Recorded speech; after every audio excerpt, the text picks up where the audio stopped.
Welcome. Today, we're going to take a quick but really powerful tour through the mind of Edith Stein, an absolutely brilliant philosopher, a Carmelite nun, and a 20th century saint. Her work is still challenging and inspiring people today, and you'll see why.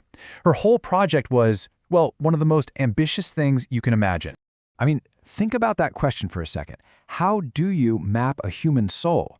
It's a huge, profound question, and it's right at the very heart of everything Edith Stein was trying to do, both intellectually and spiritually. She was never afraid to ask the biggest questions about who we are and, what we're all here for. Stein's thinking is this amazing mix of super rigorous philosophy and really deep spiritual insight. One minute, she's analyzing the structure of our consciousness, and the next, she's contemplating the nature of God. Because of this, her work can feel, well, it can feel immense, almost overwhelming to jump into. And that's exactly what we're using today. Think of the Edith Stein Dictionary as our guide, our map to her entire world.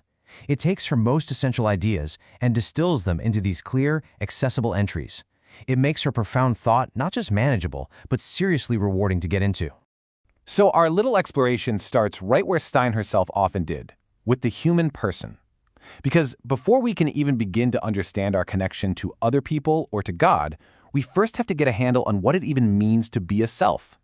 Right off the bat, this first concept, body, soul, unity, it just cuts right through centuries of philosophical debate. Stein argues that you are not some ghost in a machine.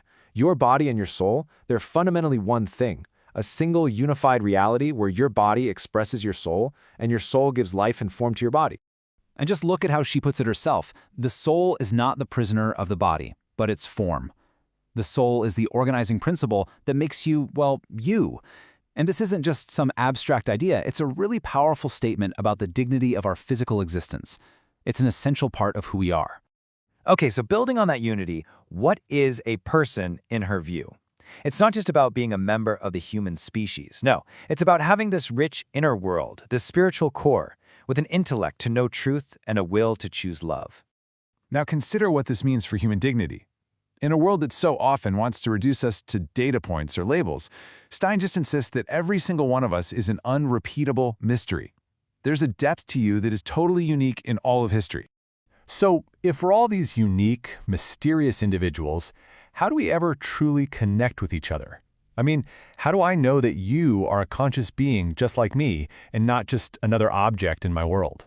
Well, Stein's answer lies in a concept she really helped to pioneer. Stein's work on empathy was absolutely groundbreaking. At a time when philosophy was really focused on the isolated self, what she was doing was revolutionary. She explains that empathy isn't just, feeling sorry for someone. It's this profound act of perception where you actually grasp another person's experience, their joy, their pain, their whole perspective from the inside. It's how we recognize each other as fellow people. Her own definition is just so precise and incredible. Empathy is the experience of foreign consciousness in my own lived body. It's like when you truly empathize, you feel the echo of someone else's experience resonating inside your own being. This is the very foundation of community, of moral responsibility, of everything. This journey, from understanding ourselves to understanding others, it naturally leads us to the biggest questions of all.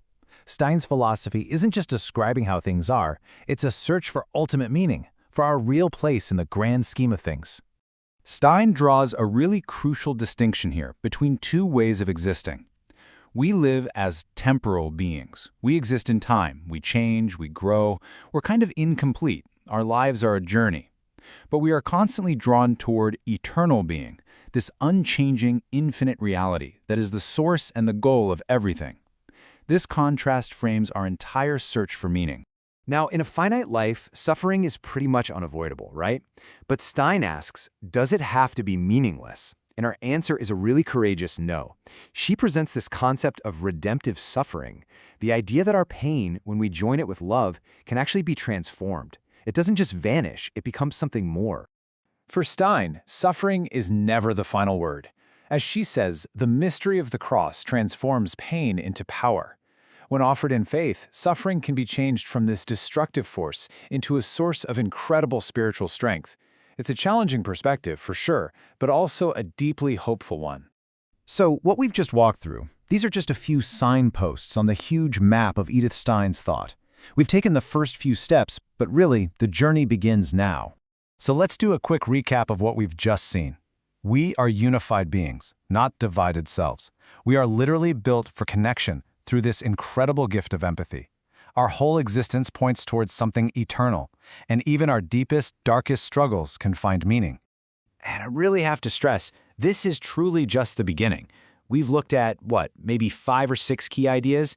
The Edith Stein Dictionary unpacks over 100 core concepts, from active consciousness all the way to womanhood, and each one has clear definitions and direct quotes from her work. So if this little glimpse has sparked your curiosity at all, the Edith Stein Dictionary is the perfect guide to keep exploring. It really is a map to one of the most brilliant minds of the last century. To get your copy and continue the journey of mapping the human soul, all you have to do is click the link in the description below. Thanks so much for joining us on this exploration.